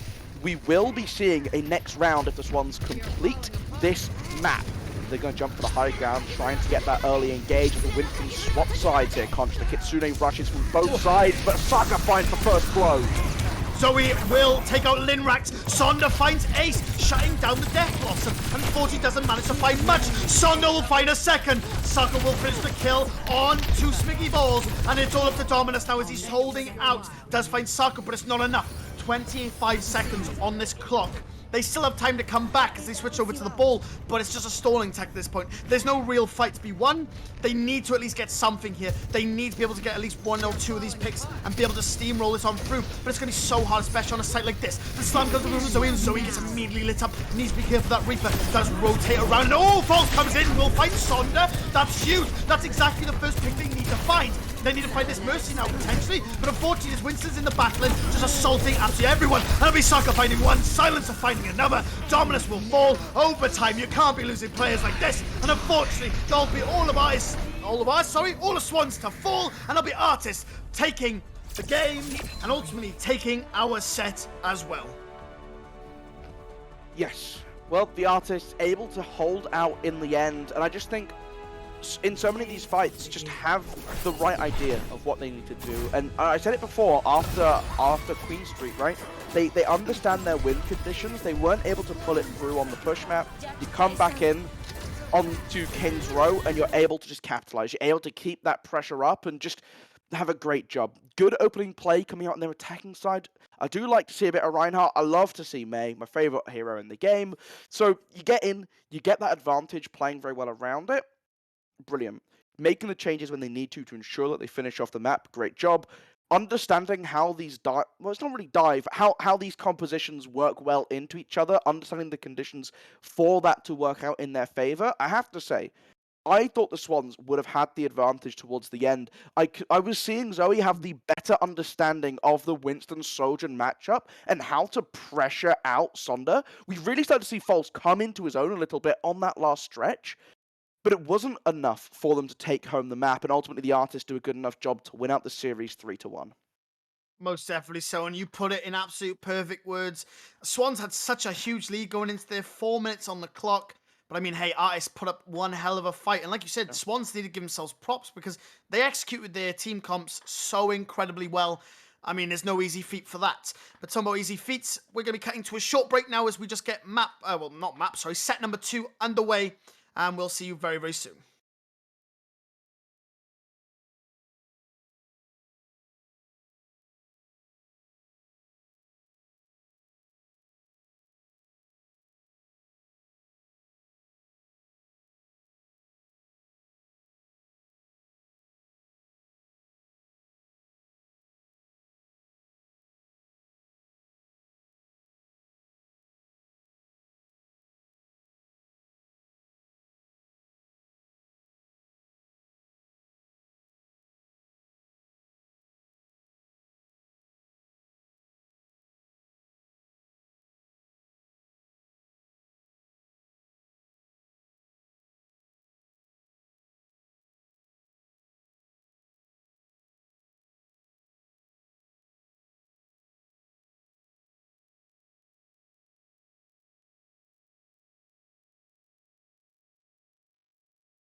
Hello, ladies and gentlemen. Welcome back to the Welsh Esports League here on EsportsWales for set number 2, day number 2 of Overwatch 2. I'm Golomolu, joined once again by Conch Casts. Conch, we had a very wonderful game with the artists able to take down the Swans 3-1. That was a bit of an interesting one. And you know what? I think we're in for another treat as we have the Pirates taking on the Puffins in our second and final game of this evening. Oh, most definitely so. It's going to be a wild one. I mean, if anyone thought that game was wild, I think this one is definitely going to shape up to be probably one of the best matchups, that we're going to see. Now, don't get me wrong, we aren't going to see in terms of, from what I've gathered anyway, you know, I'm not saying that this is going to be the most, cracked gameplay you've ever seen, but I've heard that these teams are very on par. You know, they're very match to match. So, I mean, hey, it's anybody's game. I'm excited to see it. The one thing I'll always say about Overwatch, it's skill helps, but you can get around. And if both teams have equal skill, I mean, it's just a fun game to watch, ultimately. It means that you can play certain characters you normally wouldn't because, well, ultimately, who cares what matter, right? I mean, of course, there is the classic adage, meta is better. So maybe if you want to be better, you might care. But no, I do agree with you. I think especially in Overwatch, right, you have a lot of opportunities to play these more sort of niche picks. It's cool to see Shine instantly locking on towards that Echo. I hope we get to see that stick a little bit of time. I think especially when you got that Pocket Mercy to give it a little bit of extra oomph. Having the ability to play in the air, it's a bit like the Pharah, but you have that lethal burst combo where you can really take players down before they really get a chance to retaliate to know what's going on. The Suzu obviously is a great way to get around that burst combo though. Most definitely. So it's a bit of inspiration coming from the Pirates right there from last week's contenders. Raph obviously putting in a hella good game on that Echo. So we're excited to see what sort of opportunities will come on through for Shine. Hopefully he will shine bright today. But there'll be almost Mythical coming on in. Couple of shots in. He actually gets quite a few people low, but unfortunately he doesn't manage to kill anyone. Ultimately though, this damage does mean that the Puffins have to back away. Gyrate though immediately jumps forward, tries to seal the deal, but unfortunately Shine will shine through, will get that kill. Todd will also fall, but a huge rails onto a Gyrate. But unfortunately, it's just not enough. At the end of the day, you've just lost the players. It's down for the count at this point. And well, that'll be Pirates taking an early capture. And a couple of staggers coming through straight onto Mythical. Yeah, and again, I think the big reason for that fight is just the space that they were able to play around, able to wrap around the back of the Puffins. You could see right at the end, right?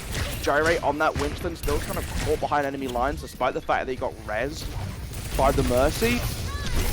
Really solid performance from the Pirates. And now look, already up to 31% because they were able to capture the point as that fight was sort of on the tail end and then get the staggers. So the time is coming through, you're in that really strong position. A couple ultimates now getting online as the Kitsune Rush invested early.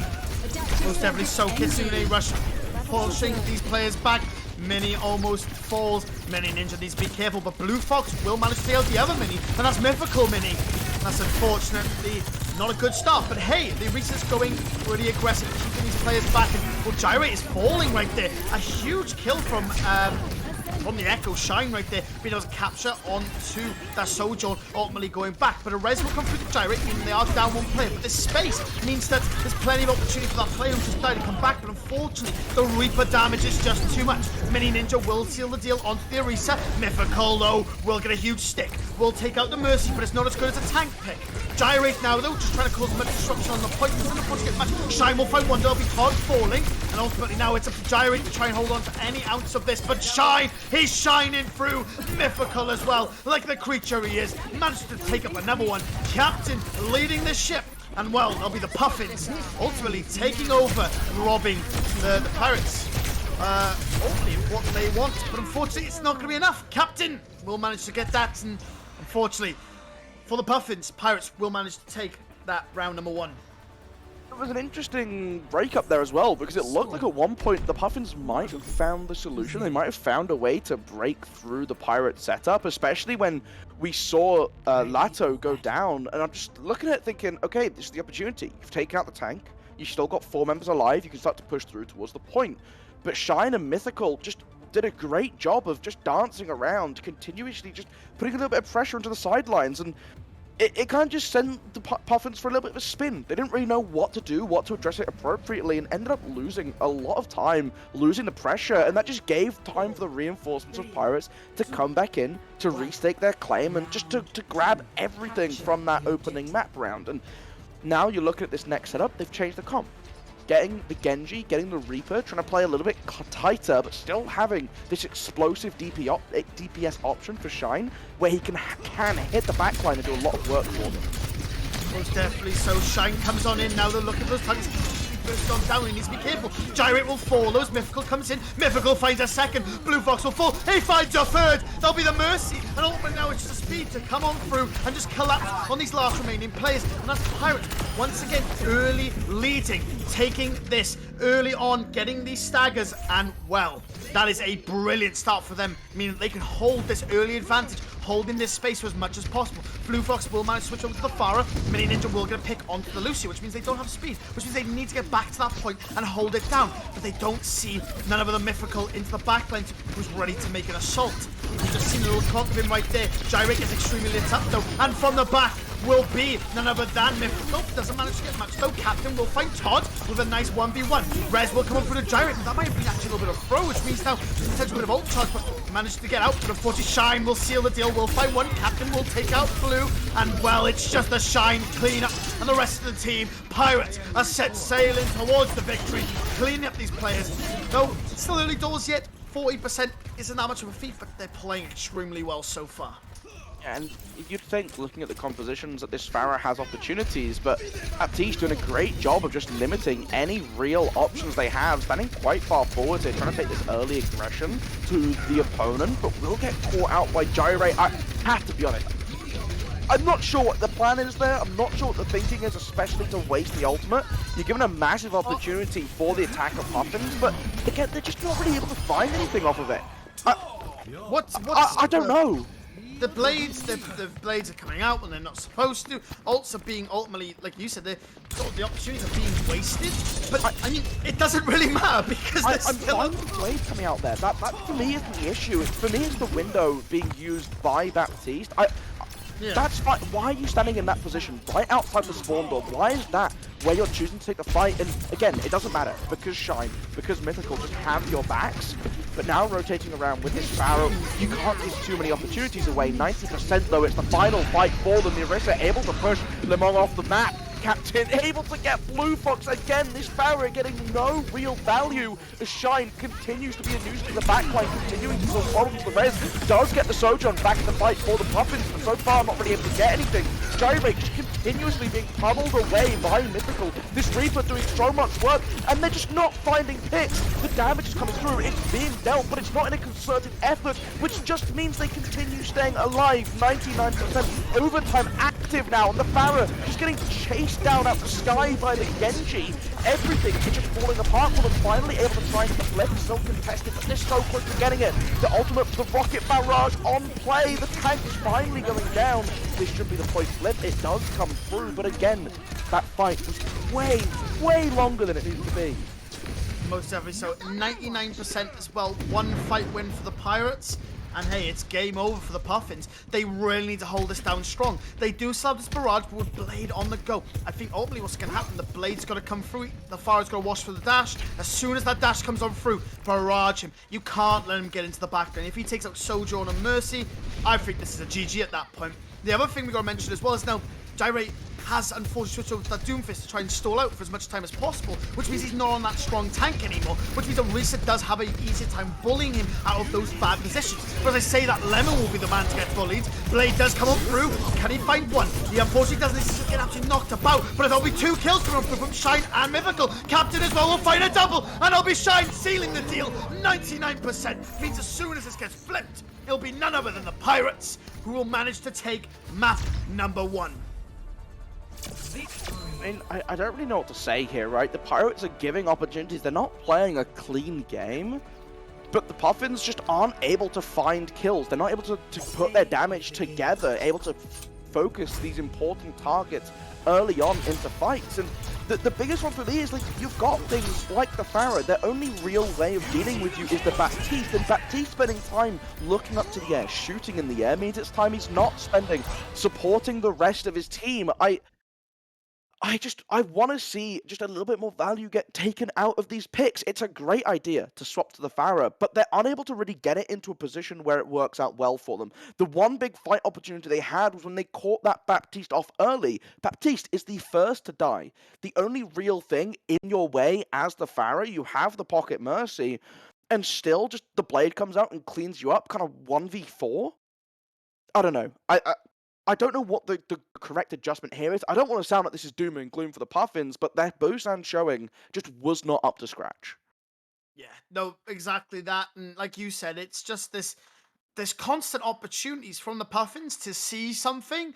Pirates are just letting them have it, essentially. But, well, it's almost like the Puffins don't really know how to execute on, I guess you could say, misplays, mismanagement, and ultimately just, I guess you could say, the Pirates overstepping their mark. We did see Puffins try and fight back a little bit there, but once again, it's just the Pirates' DPS are just cleaning up the deal. And it's not even just that. The positioning, ultimately the space they're building. Pirates are a formidable foe, and they're really showing it against the Puffins. But like I said, if Puffins can just latch on to that one little bit, that one little slip-up that keeps on happening, well, ultimately the Pirates will fall, and Puffins could very much well win this fight. Win this game, even. Yeah, and I mean, we're looking at maps coming up next. Circuit Royale is the call from the Puffins, and you know what? I think this makes a lot of sense. You're looking at the way that last game played out, trying to fight into these comps. You want to go for something a little bit different, and Circuit Royale certainly is that. You talked before we began, right, about some of the tanks that you might see come to the forefront. You mentioned maybe we see some of that Sigma. This is the spot for me. These teams have to be comfortable on that Sigma to play Circuit Royale, and I'm expecting Puffins to be the team that can bring it out for us, that can really challenge on that pick. Because if you're picking into Circuit Royale without a plan to abuse these long-range sites, especially that first corner, you round it and you're looking down that giant stretch, you need to know what you're doing. Maybe we see a Widowmaker. That'd be a bit spicy from the defense, but it's something you can certainly, it's not out of question for Circuit Royale. The tanks, though, instantly, both Blue Fox and Afamo, just straight onto the Sigma. Yeah, I mean, it's an obvious one at this point. The Sigma is the go-to pick, and yeah, I mean, it makes perfect sense. Like you said, Sigma, this is Sigma's map, this is Sigma's domain, and like I said, I knew if we were going to see Circuit Royale tonight, it would definitely be Sigma who would come out from both sides. Ultimately, you could potentially swap it on later on, but to come out with, yeah, no, Sigma all the way. He is definitely the man to come out with. Well, now you're looking at this setup. The Symmetra is a bit of an interesting one for me. Oh, are they? Oh, this is juicy. Do they know about this? This is the question for me. All 5 members, Baptiste is just off to the... They're just announcing it with that shield. They're just challenging them to walk out, and you gotta go for a side. I love this play from the Pirates. This is genius, as the damage does come through from Gyrate, who the tank now moving onto the DPS for the Pharah. A bit of an interesting change-up, but maybe feeling that this is what they need for the matchup. I have not seen a spawn fight outside of this doorway look in this shape. Most ever so. I mean, I've never even seen that as a strategy. Then again, I don't often play the game very often. But my god, that was looking really strong. And the best part is, they got out. And they only take away with a kill. Gyrate will fall. That's huge from them. And oh, Shine will find the head of the Mercy. And that's a second kill coming on through now for the Pirates. And it's looking like they're just going to keep sealing the deal, finishing these fights. Shine finds another. Todd will fall. Cover shots on through now from Shine. Unfortunately missing, sorry. And, well, it's just the cleanup crew once again. And, wow, what a fight from the Pirates. Coming out so strong, showing their forces. Yeah, I love to see this sort of just ingenuity coming out from these attacks. I mean, set plays are great, and I think if you can pull them off and make them work, you're doing a great job. Now just looking to see what the response is coming out from the Puffins, sticking to the same lineup. Lemo just taking down Toto, and I mean, what more is there really left to say? The mirror coming out the window just to finish off these players in the sky. They're sitting ducks for the Baptiste to pick off, and the confidence. Just the confidence as Mythical is just going to get 3 kills on Symmetra. I mean, they are standing in the open outside your spawn door, and you're not catching them off. I mean, it's ridiculous. The fact they're on the Pharah still, I mean, it makes sense. The Pharah is a good idea to basically get a lot of damage in. But, I mean, you have Widow, you have Sigma, it does so much damage to you. And Captain's also out there. He's not even a support at this point. He's DPS. He doesn't need to heal, because what is the point? Everybody is so healed up. There's no point in healing. And look at them, they're trying to run back in this one. Oh, my God.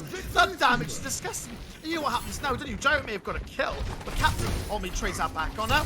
You walk outside the spawn, and we're probably going to see Victory Sand and synchronize. Oh, that was a little bit to leave before he could get into spawn. And well, that's wasted, unfortunately. Which that might be potentially bad for them. Going into the late half, as I say, there's a stagger coming on through. Mythical will find Todd. Hey, listen, that's brilliant from you. The spawn might be there, but hey, every kill counts. Building up that allotment for that wall as well. That Symmetra was always big. Mythical finds a second on the Gyrate as he spits over the Soldier. And now we build up the beam. Barrier will break so quickly if you're not careful. Captain finds a kill onto the Mercy, and it's now clear once again. They're forced back into their spawn. There is no way of getting out. I think this is quite literally done. It's sealed the deal at this point. I mean, it's a minute left on the clock and they're struggling to even think of what to do to come on back on out. I mean, the Kitsune Rush is just there. Open up the archways. Winston will come out. They're going to try and dive and execute that backline. Immediately, that's what happens. And it's looking like, actually, that might be a pretty good idea. But as I see that, attention all gets focused on through. Ooh, that's so unfortunate. Shine finds one. That'll be the Sigma shutting down the tack visor. Couple of shots on him from that Sigma just to deal out that damage coming on through. What do you want me to say here, right? Like, Shine gets another kill, standing outside the spawn door. I don't know, this is just completely Omega doom. And they're trying to walk out, but there's no response. The barrier comes through, try and walk through it. Able to get a pick, to be fair to them, onto the Symmetra, but the barrier does a good enough job of just kind of slowing things down, where they can just continue to find picks into the backline. This Genji just hasn't been dealt with this game. Pull up the blade, you get the kill, you dash it in, finally dealt with the melee. The lab's coming in just a second too late. We have hit overtime, and there is 0 meters progress on the payload. It took them 4 minutes to get 2 meters. Now finally able to get the ball rolling. The time nearly C9'd. Just Winston 1v1ing the Baptiste, losing the fight at the moment, just trying to keep things going as the Sigma's back on point and just completely retaken control. Baptiste lived through a 1v1 with Winston and is still on the high ground, finally able to use Primal to move the Sigma back a smidge. But you're still 6 meters in, the time, what is going... I'm sorry, like, I'm sorry. This might just be the craziest thing I've seen, like, ever. They stood outside the spawn doors. I mean, I don't understand what they stood outside the spawn doors. Conch, they walked up to the door, posted up, and just said, come through, bet. And guess what? They couldn't. I'm sorry, they spent too long just running these strategies that just didn't work. I'm sorry, how many times do you need to try running out with the same thing before you go, guys, let's change up the script here just a little bit, perhaps. But I don't know what the correct call is. Just to continue going, you know what, guys, we are getting curb stomped, but maybe next time. Like, I'm sorry. I'm sorry to the Puffins, because this can't, I know it is not fun to get spawn camped this hard, but at the same time, I never saw the play. I never saw the attempt to really break this. Maybe you just go for a full-out brawl. Grab the Rhine, grab the May, grab the Reap, just sit on point and try and get some progress going. Maybe, like, because the problem is the way they're playing, you can't run these sort of pick compositions, and you can't run anything that relies on getting good range. Pharah is a great pick on Circuit Royale because it's so open, you have so much space to play with. That isn't an option with that kind of defense. Most definitely. So we do see Reaper though gyrates on that D.Va as well. D.Va's gonna be the further the wall. They're just gonna go for the back end. Oh my god, they're literally just wrapping around. I mean, they're so lost. Puffins don't know what's going on or what to do. Who do they focus? Because everyone's all over the place. That's actually really brilliant, just to split up the team as best as possible. Lucia will go in, try and cause some disruption. D.Va will go in. She needs to be careful though. That Reaper will absolutely start to melt her if she's not careful. They're going to retake high ground right here. They have the high ground position. D.Va will drop. Heavy damage gets fired on in. We'll get D-Mech. Shine will find one though as Todd immediately refrags. There'll be a res coming on through as we're pushing it back in a mech. Lemon will find one. So they need to get refragged back off by Blue Fox. Captain no back again. It's just a back and forth brawl. But you have to be careful. Any second you're off that point means that objective gets to be pushed and Shine will find the mercy. Captain's on the reef and oh my god! He's clean with it! Shine will find a second onto the Reaper, bursting him on down. It's on to Arisa now, trying to hold out as best she possibly can. And well, that's all she wrote for Pirates. I mean, they hop on that payload. They saw that pirate ship right the way back to the end. And I mean, I don't know what you do as the Puffins at this point. I mean, the Pirates, man. What on earth was that? Not in a... I don't even know. I'm speechless. I don't know about you. I am speechless on how, who, what, when, where, why. Bro, I can't explain it. I hope you have something to explain to me. I hope you have some way of explaining that to me. Oh, sorry, I must have nodded off. Sorry, guys. We'll be getting into Circuit Royale. Wait, sorry, what's that? Oh, wait, we missed Circuit Royale. No. We started 4 minutes ago. How do we miss Circuit? Oh, it lasted for. Oh, okay. Well, apparently Circuit Royale's over. What do you want me to say here, Conch? What do you want me to say? I don't think there's anything you can say. Like, look, this is really unfortunate for the Puffins, and I think it's hard when things go that wrong, and when your opponents just come out with something crazy that you haven't seen before. You kind of need to figure out what exactly is going on, because I think a big strength of that defense was that you can't really see past a lot of it, right? You can't really get out. The three things that immediately stick to my mind are either try and sim teleport past it, right? That's something that I think basically you just got to speed and flip. You got to flip sides, and that's what we saw Pirates do, right? Where they went over the top. It doesn't even need to be that. Hey, it could just be Lucio speed boost underneath and then flip the Reinhardt shield around. You're sat on point. They're sat by your spawn door. You force them to come into an engagement on you. They spent too much time just trying to fight the Pirates on their own game rather than think about what would work well here. Yeah, and I mean, that was the biggest problem. They didn't think for themselves. Oh, 100%. And we saw Baptiste just literally living rent-free on a platform. Yeah. Winston dives, and I don't even know how he doesn't die. How does Baptiste not die there? If Baptiste falls there, I would have been 90% sure that the steamroll would have came on back through Puffins. The fact he lived for as long as he did... No. There's no way. You can't let him do that. The thing is, though, right, realistically, the sustain tools that a Baptiste has just outperform the Winston.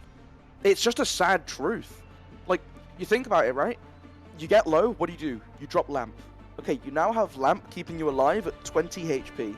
The moment Lamp goes down, you pop your shift, you give yourself 100 HP instantly. I'm sorry, Winston isn't like a massive burst champ when he's just stood next to you. He tickles you.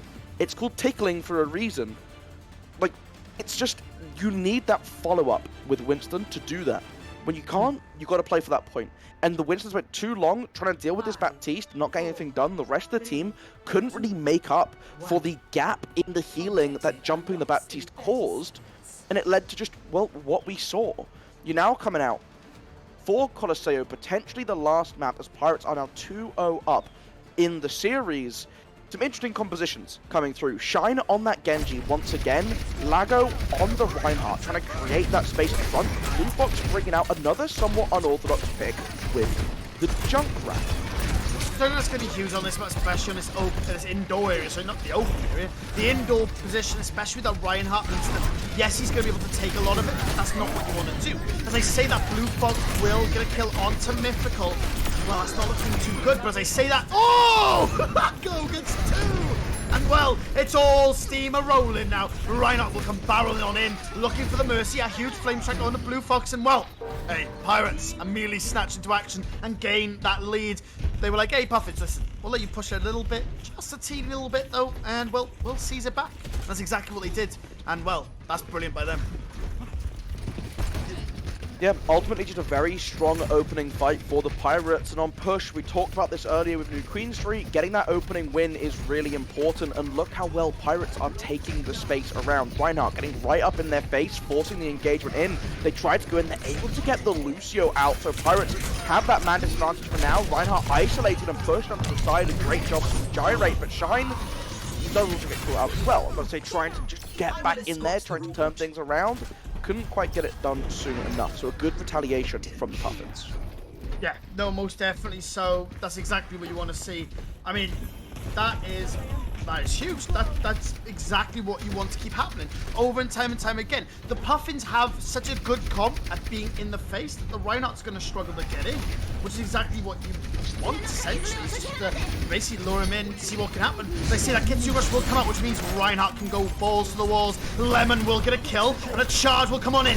We also see a potential slam coming on in, but he's going to stay very resentful with it. Genji Blade comes on in, doesn't manage to find much. Lemon, though, this DPS Lucio with this Kiriko, absolutely popping off, getting these kills, finishing off these players will be none other than Shine. And now they get to start their terror once again and start pushing that objective. Able to get that re-engagement in. Good job by Mythical and Shine, just playing these very aggressive, very fast DPS heroes to just make sure they can pick people off. And the biggest thing is that target prioritization. They are picking one player off, then swapping targets and getting another. And doing that just enables you to get these picks, get the advantages in the fights, and continue to snowball this lead. Now looking to try and get to that point to give themselves the short spawn, but all members of the Puffins are up, and they will be looking to jump on down. Reinhardt once again, a big shatter, but able to quickly be counted out by the Suzu, trying to get anything done. But the Ricketts doing a great job holding firm for the team as the just fight continues brawling out. Finally, Reinhardt sent off the cliff. So Lemon will get a kill. There'll be a red straight on through. Todd will get a kill on the Mythical, and it's looking like the Puffins are going to regain control once again. And ultimately, they're going to start pushing Friends on through, but Shine is there. He's looking. He's a madman with his Kiriko, which means, hey, they're like sister and brother in arms looking for these picks. They're going to be looking in the backline, but hey, listen, you got to heal him. Eventually he gets that heals coming on through. But if they're not careful, this damage being spammed in the back could be absolutely huge. I see that Lago will get one, Captain will get another. This is the fall once again for the Puffins as the Pirates storm on through. Kills are coming from side to side for the Pirates. And ultimately they're able to jump back on the ship and set a sail. Another interesting fight to see how this is going, right? Just quickly trading things out. I think losing Legoleff the last time around so early on really hurt them because he gives them a good pillar to play around. He's done a great job of just playing pressure around the point, drawing the Puffins in, whilst the rest of his team are able to kind of freed up with the space given by his presence to just go deeper and deeper in. And you see a couple times like this one, he's getting caught out, and that's when things start to go a little bit awry as Gyrate gets himself a double kill, looks to try and hunt down Shine. He's able to just get into the backline, kill the Mercy before getting taken down, able to escape even. The Kiriko doing a great job keeping them alive. Blue Fox on that Barra now, trying to hunt them down. And I think doing a good job to just get that chip damage dealt towards the squad, but ultimately not able to find the kills as Flash is able to snipe him out the air with the Coon icon. Oh my god, you can't be getting shut down like that. He's looking for another one right here. Crash. Shots on in, we'll find one. Mini Ninja will get a kill onto Lemon though. It's just the Kiriko battle at this point. Mythical will get another kill. Shine now shining on through. The immediate terror surge, but unfortunately doesn't find much. Blue Fox will find Lago, that'll be the tank gone from the Pirates. Couple shots in, Mythical will ultimately take out the Todd. And well, Gyrate will just trade out immediately back on the Shine. It's looking like it's a back-and-forth battle with the tank though on the side of the Puffins. It's going to be a hard one to bounce on back through, especially with the res coming on in. Mythical though will seal the deal onto Blue Fox. Blue Fox will fall. Gyrate will get another kill, and oh, it's a stick! Oh, looking at those players that keep backing away. And well, ultimately goes back in the favour of Puffins, but they still have a lot to climb back on through. Didn't have the Suzu available, but Toto did have his Wraith form, and so able to escape most of the punishment. Shine gets caught out very late in. As the Shatter's invested, they trade out the tank for Shine, which means they can still play around this. They're able to get Blue Fox with the Fire Strike. He sniped him with the Fire Strike. Legolas going absolutely huge to make up for the fact they've lost their Genji, they've lost that initial pick, but that just shows the Pirates, so many players on this squad can never make plays. How many times, right? Think about that last fight. I wanted to put up Frank. Then I was like, okay, Mythical just walks in and takes them all out. Now Legolas getting involved as well. I mean, they're doing a great job of just, no matter who you find, doing a good job to get the pressure in. The point rolling the whole time while the team is just pushing the Puffins back to spawn. The sound barrier invested just to keep this engagement going for as long as possible. You see the papers just being thrown from the cart. Shine very low, able to instantly get brought back up to HP. And Toto, despite dropping the death box, able to get one, but the Kitsune Rush does a good job to replenish the health bars. But soon, they all fall. So unfortunate. Such a good fight was coming from Pirates. They really had that positional advantage. But ultimately, because they have that space taken, it means that they're able to sort of die and be able to get into the next fight and ultimately keep on going. I mean, what is going on right now? I mean, Lemon is literally in the back. He's looking for Nathan. Well done, Gyrate. Like this to end that man's life. But like I said, they built so much space by their aggression that when the Puffins eventually get a win via that way, it means nothing because the Pirates are able to answer back. As I say that though, Gyrate will get Lago, which he's just overthrowing, but the Blade will come on through. He will find one. There'll be Blue Fox falling, but he doesn't have much support, so will fall ultimately back on through. It doesn't look like coordination's really still there for the Pirates. They're slowly but surely losing it. Maybe getting a little bit overcomplacent in the fact that they've won twice now, and they're obviously leading the charge right now as well. Yeah, I think they're doing a great job of actually shutting down Blue Fox before he can get any real damage done with the Pharah, and it's pretty impressive considering the comp doesn't have that sort of natural pick-off for the Pharah, but just using the mobility, especially Shine on that Genji, to just make sure they punish whenever they can, really limits the opportunities for big plays to come through, especially on a map that's open, and you can see just trying to get back to recontest. They come through but lose two very early picks in the fight. Good job by Mini Ninja to keep Orisa alive, to keep Orisa active in the fight, but again, Crash did a great job just pressuring out Blue Fox. The res does come through as the fight starts to kind of dwindle and resolve itself. But another example of just this Pharah being pressured out very, very smartly by the Pirates. Definitely so. We see the Pirates classic now, though. Mythical switch to that Bastion. Unfortunately, there's not a cart for him to sit on, though, and make it the Pirate strategy.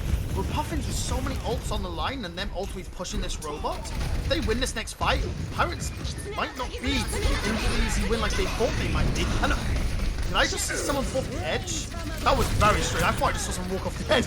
I don't know what's going on, but it's that Lemon and Lego will find one. Another will come through from Shine. And Mythical, I mean, it's just the end all be all at this point. Gyrate just trying to get that Bastion off the map, but hey, he stays alive. And now they can start pushing that robot. Unfortunately, they really wanted to win that fight to be able to gain that ground back, but they don't manage to do it. Now, there is a minute left on that clock, which means it is going to come down to who wins, essentially, these next two fights. Now, Pirates do have two ults, but if they burn them very, very quickly, Puffins might be able to recall back and potentially win the fight that way. But ultimately, they're far off, except for a Mercy ult that I guess they could maybe engage with.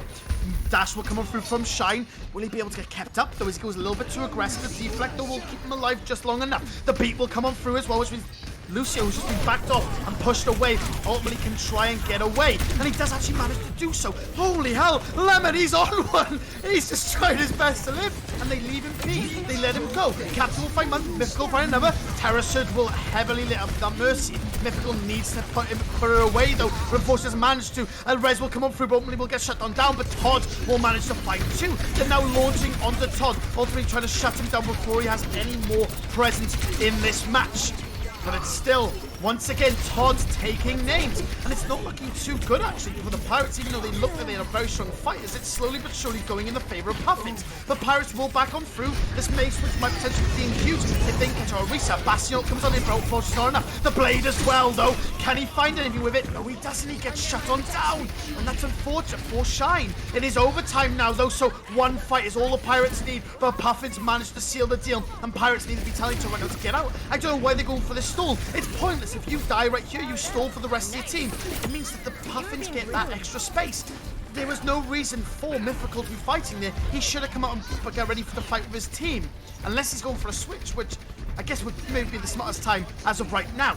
But as I say that, all hell is going to start breaking loose. Lago immediately tries to strike on back. Lemon will find Todd. That's absolutely huge. The Kitsune Rush will come up from the Puffins. They're going to be looking for any sort of kills they possibly can. But the Terror Surge will come up from the Rush will find one. And it'll be a double kill for Gyrate. That's exactly what needs to happen. But the thing you've got to remember right now is the Pirates have ultimately let ults come on through from the Puffin side of things. But Puffins still have ults to answer back if they need be. But why is Mythical still trying to contest League 0 cents? Regroup with the team. There's still quite a lot of distance the Pirates need to make on up. The Puffins, sorry, need to make on up. Can the Pirates deal with it is the next question on everybody's minds. Getting back in, just trying to play for as much stalling potential as possible. He goes down just before Orisa gets back to the fight though. The point getting capped doesn't add any time. It does just mean that things can slow down as the Kitsune Rush invested to try and build up for this fight. Orisa chucks Surge out as well, just to try and catch them off, but Shy does a great job of just picking off the members of the backline, being topped up by Brash and just finding picks that they need to get to take the series home. They win Colosseo, they take it 3-0. A fantastic performance from the Pirates, the Puffins, commiserations. An excellent rally on that last push, propped up by a tremendous performance from Gyrate. Couldn't quite bring it home. And so, you know what? Pirates just look better. Oh, 100%. Pirates look, I mean, so strong to the point where we saw fights at spawn multiple times during that whole entire set. Wow, there's no words. I mean, Pirate definitely deserved that. As well as sloppy as some of their gameplay was, I mean, they still had the fragging potential. They still absolutely outclassed Puffins, which is a shame to see. Because the Puffins, like you said, there was a few times where they should have capitalized. They could have capitalized, but ultimately didn't. And it's such a shame to see that. But either way, such a well-played game for both sides. But my God, Pirates, we need to see that strat again, man. I need to see that Casino Royale. Oh my God, I need to see that again. I might have to watch this back because it happened so quick. It literally was, as you said, I mean, you fell asleep, man. You left me, and all of a sudden you're back and it's gone. Like, holy God, man. This is why I love Overwatch. It's so unpredictable. It's so unmissable. And well, you're going to see it all. And well, you have seen it all tonight, ladies and gentlemen, on the Welsh Esports League. Yeah, I mean, it was crazy. I think both of our games have been very interesting for different reasons, right? We saw a strong showing coming out the first time around, the Swans versus the Artists. A lot of back and forth in that series. And, you know, the end, Kings Row, could have gone the other way as well. There were opportunities for Swans to push it to that map 5. Second time out, though, the Pirates just look like a really strong and dominant squad. And I think seeing them, that's the terror to look out for in next week's, right? If you're coming up as an opponent and you go, we have to play against that in a week's time. Unenviable position. But tremendous performance from the Pirates. Commiserations to the Puffins. They had some moments of solid showings in there. I think it's just the biggest thing for me with the Puffins is just seeing them adapt a little bit quicker, even if it's not the right adaptation. I would just like to sometimes see if something isn't working, be more willing to change. Try something different. If you might end up just running into the wrong solution again. And that can happen in a game like Overwatch. But it's better than just having the same thing happen to you on repeat. And I think when we saw them try and make these changes, right, we saw them bring out things like the Pharah early on to try and make up for the fact that there was no real direct counter to Pharah being tabled by Pirates. These are the changes I like to see. Didn't quite work out for them today. Maybe they'll have a better showing of things next week. But from myself and from Conchcast, that is it for tonight's Overwatch saga, I guess. We will be back with Overwatch the same time next week, but we have other games going on most nights of the week, so make sure you tune back in, keep active on the Twitter account. We'll let you know exactly what's going on over there. Until next time, have yourselves a very, very lovely evening, and take care. Bye-bye all.